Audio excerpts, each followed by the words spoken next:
Assalamualaikum warahmatullahi wabarakatuh.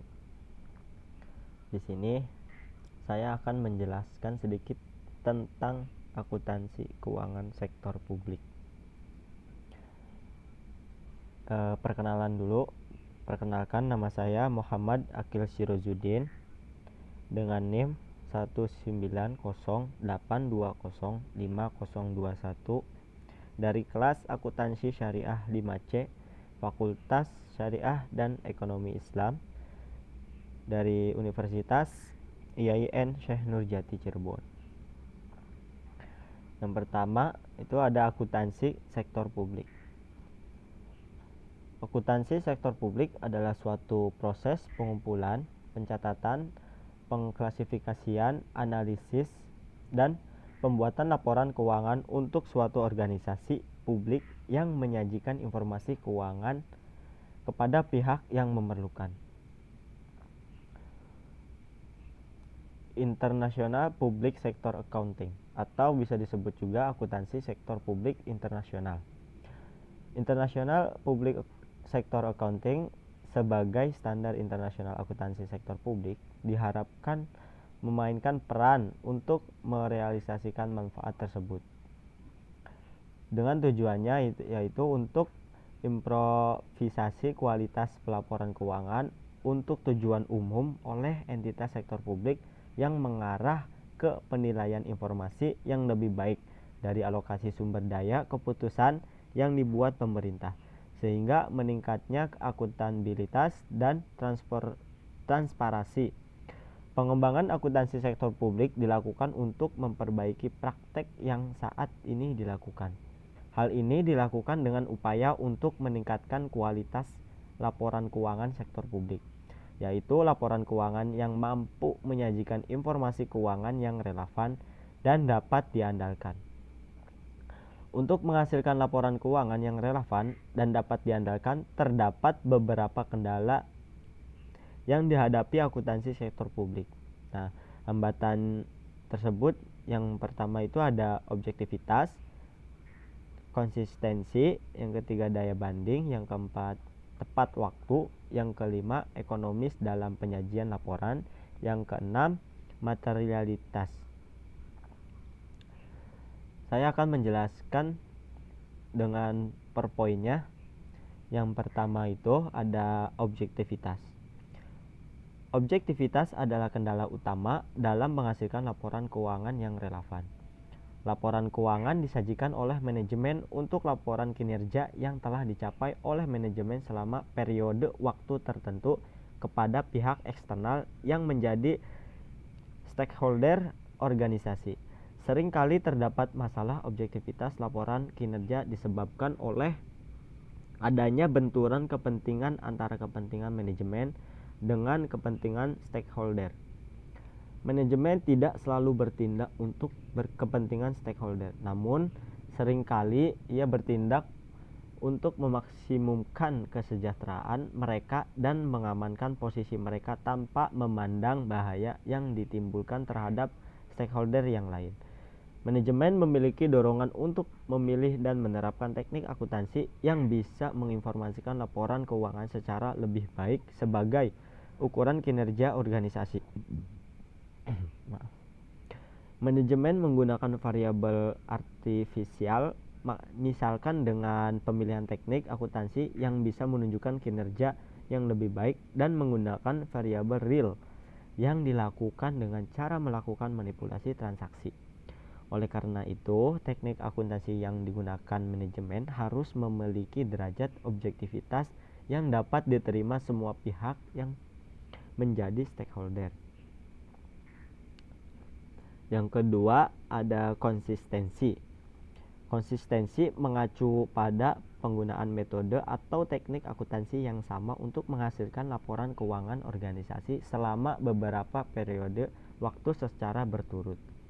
Tujuannya itu agar laporan keuangan dapat diperbandingkan kinerjanya dari tahun ke tahun.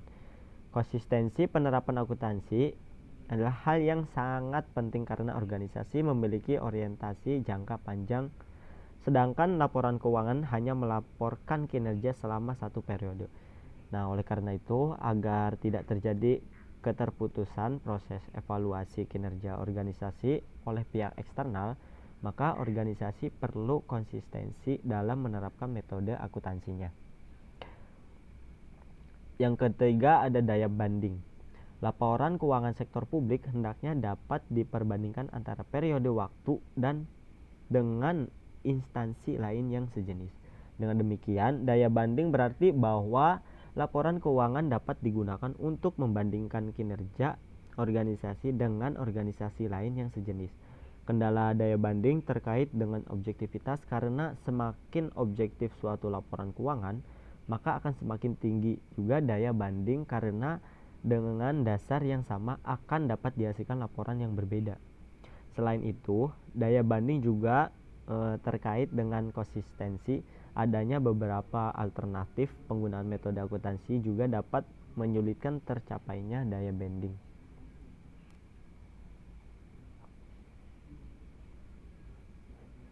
Yang keempat, tepat waktu. Laporan keuangan harus disajikan dengan tepat waktu agar dapat digunakan sebagai dasar pengambilan keputusan ekonomi, sosial, dan politik, serta untuk menghindari tertundanya pengambilan keputusan tersebut. Kendala ketetapan waktu penyajian laporan terkait dengan lama waktu yang dibutuhkan oleh organisasi untuk menghasilkan laporan keuangan. Semakin cepat waktu penyajian laporan keuangan, maka juga akan semakin baik untuk pengembalian keputusan. Nah, permasalahannya adalah semakin banyak kebutuhan informasi, maka semakin banyak pula waktu yang dibutuhkan untuk menghasilkan berbagai informasi tersebut. Laporan keuangan mungkin bisa disajikan tidak tepat waktu sehingga tidak relevan untuk pengambilan keputusan meskipun disajikan lebih awal. Yang kelima, ekonomis dalam penyajian laporan. Pelaporan keuangan membutuhkan biaya. Semakin banyak informasi yang dibutuhkan, maka semakin besar pula biaya yang dibutuhkan. Nah, kendala ekonomis dalam penyajian laporan keuangan bisa juga berarti bahwa manfaat yang diperlukan untuk menghasilkan, jadi bisa berarti juga manfaat yang diperoleh harus lebih besar dari biaya yang dikeluarkan untuk menghasilkan laporan tersebut. Yang keenam, materialitas. Suatu informasi dianggap materialitas apabila mempengaruhi keputusan atau jika informasi tersebut dihilangkan akan menghasilkan keputusan yang berbeda. Menentukan materialitas memang bersifat pertimbangan subjektif, namun pertimbangan tersebut tidak dapat dilakukan menurut selera pribadi. Pertimbangan yang digunakan merupakan profesional judgment yang berdasarkan pada teknik tertentu. Standar akuntansi pemerintah. Standar akuntansi pemerintah adalah prinsip akuntansi yang diterapkan dalam menyusun dan menyajikan laporan keuangan pemerintah dalam rangka transparansi dan akuntabilitas, penyelenggaraan akuntansi pemerintah, serta meningkatkan kualitas. Nah, pemerintah menerapkan SAP basis akrual yang mengakui pendapatan, beban, aset, utang, dan ekuitas dalam pelaporan finansial. Standar akuntansi pemerintah atau SAP ditetapkan dengan peraturan pemerintah. Standar akuntansi pemerintah dinyatakan dalam bentuk pernyataan standar akuntansi pemerintah PSAP. Standar akuntansi pemerintah harus digunakan sebagai acuan dalam penyajian laporan keuangan pemerintah, baik pemerintah pusat maupun daerah.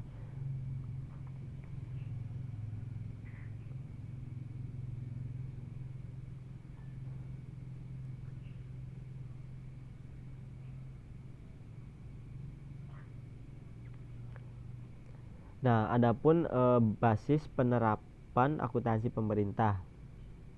Yang pertama itu ada sistem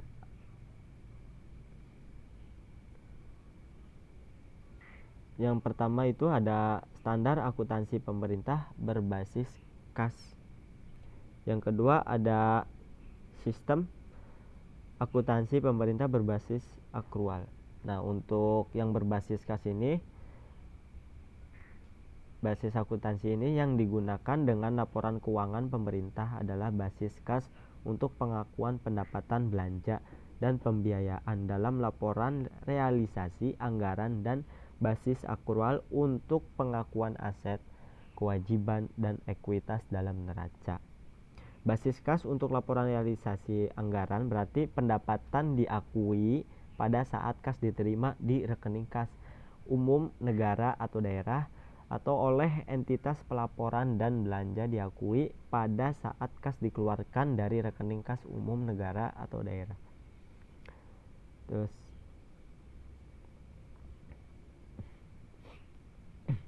standar akuntansi pemerintah yang berbasis akrual. Standar akuntansi yang berbasis akrual ini yaitu yang mengakui pendapatan, beban aset, utang, dan ekuitas dalam laporan finansial berbasis akrual, serta mengakui pendapatan, belanja, dan pembiayaan dalam pelaporan pelaksanaan anggaran berdasarkan basis yang ditetapkan dalam APBN atau APBD. Basis akrual untuk neraca berarti bahwa aset, kewajiban, dan ekuitas dana diakui dan dicatat pada saat terjadinya transaksi atau pada saat kejadiannya atau kondisi lingkungan berpengaruh pada keuangan pemerintah tanpa memperhatikan saat kas atau setara kas diterima atau dibayar. Standar akuntansi pemerintah berbasis akrual diterapkan dalam lingkungan pemerintah pusat, daerah, dan satuan organisasi di lingkungan pusat atau daerah.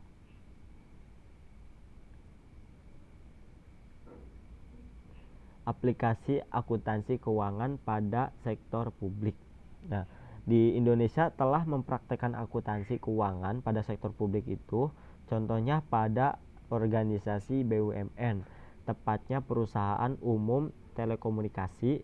Perusahaan tersebut telah menggunakan akuntansi keuangan pada sektor publik dengan baik sejak tahun 1989.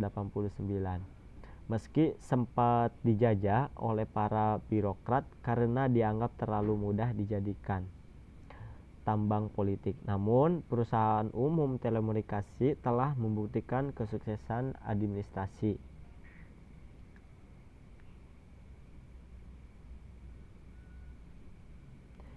Di sini terdapat teknik-teknik akuntansi keuangan sektor publik. Yang pertama ada akuntansi anggaran, yang kedua ada akuntansi komitmen, yang ketiga ada akuntansi dana, dan yang keempat ada akuntansi kas, dan yang terakhir akuntansi akrual. Pada dasarnya kelima teknik akuntansi tersebut tidak bersifat mutually eksklusif. Artinya penggunaan salah satu teknik akuntansi tersebut tidak berarti menolak penggunaan teknik yang lain. Dengan demikian, suatu organisasi dapat menggunakan teknik akuntansi yang berbeda-beda, bahkan dapat juga menggunakan kelima teknik tersebut secara bersamaan. Akuntansi kas, akuntansi akrual, dan akuntansi komitmen berbeda satu dengan lainnya karena terdapatnya ada perbedaan waktu, pengakuan pendapatan, dan biaya.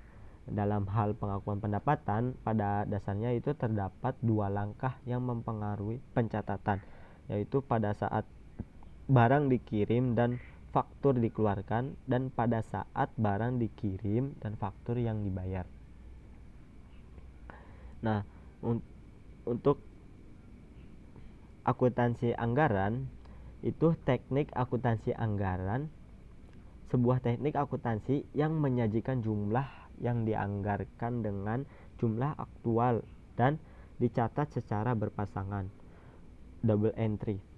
Nah, akuntansi anggaran merupakan praktek akuntansi yang banyak digunakan organisasi sektor publik, khususnya pemerintah, yang mencatat dan menyajikan akun operasi dalam format yang sama dengan anggarannya.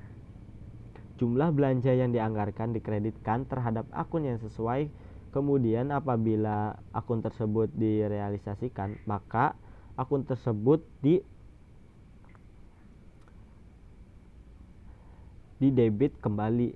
Nah, saldo yang ada dengan demikian menunjukkan jumlah anggaran yang belum dibelanjakan.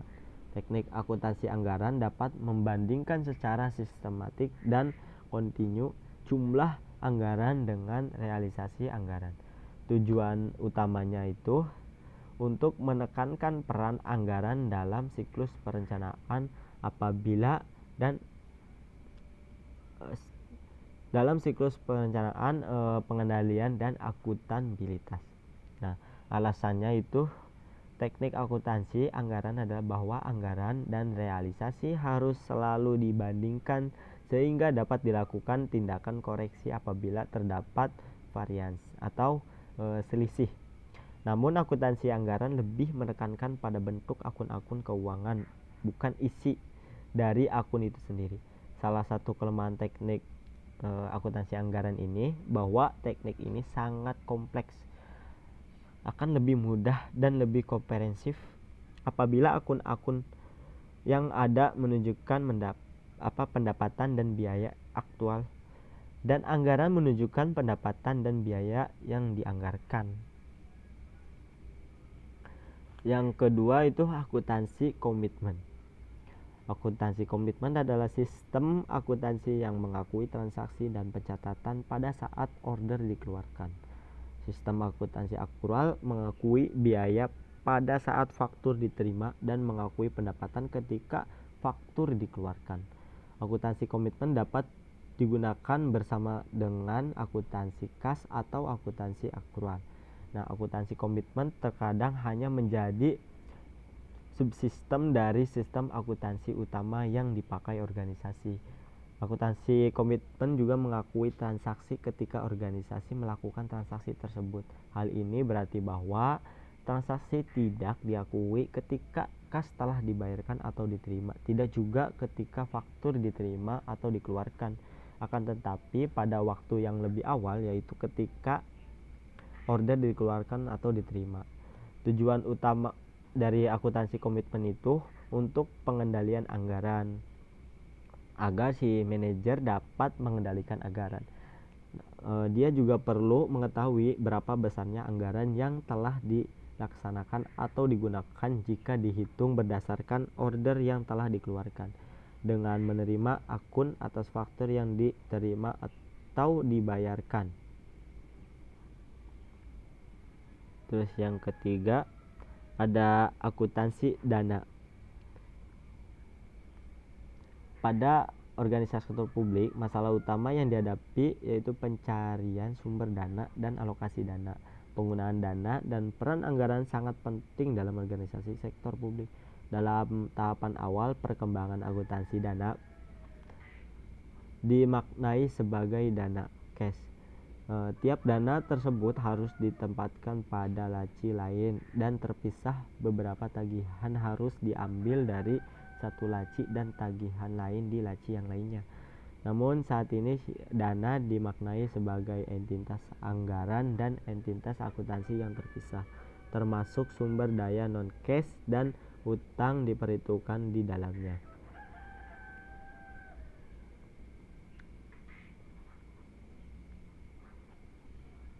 Terus yang keempat akuntansi kas. Penerapan akuntansi kas, pendapatan dicatat pada saat kas diterima dan pengeluaran dicatat pada saat kas dikeluarkan. Kelebihan cash basis adalah mencerminkan pengeluaran yang aktual, real dan objektif. Namun demikian, GAAP tidak menganjurkan pencatatan dengan penggunaan kas karena tidak dapat mencerminkan kinerja yang sesungguhnya. Dengan cash basis, tingkat efisiensi dan efektivitas suatu kegiatan, program atau aktivitas tidak dapat diukur dengan baik. Sebagai contoh, penerimaan kas dari pinjaman akan dicatat sebagai pendapatan, bukan sebagai utang. Untuk mengkoreksi hal tersebut, kebanyakan sistem akuntansi kas tidak hanya mengakui kas saja, akan tetapi juga aktiva dan utang yang timbul sebelum terjadi transaksi kas. Namun demikian, koreksi semacam ini tidak dapat mengubah kenyataan bahwa pada setiap waktu obligasi yang beredar dalam bentuk kontrak atau order pembelian yang dikeluarkan tidak tampak dalam pencatatan akuntansi. Konsekuensinya adalah saldo yang tercatat akan dicatat lebih Hal tersebut dapat menyebabkan pemborosan anggaran. Yang kelima, akuntansi akrual. Akuntansi akrual dianggap lebih baik daripada akuntansi kas. Teknik akuntansi berbasis akrual ini diyakini dapat menghasilkan laporan keuangan yang lebih dapat dipercaya, lebih akurat, komprehensif, dan relevan untuk pengambilan keputusan ekonomi, sosial, dan politik.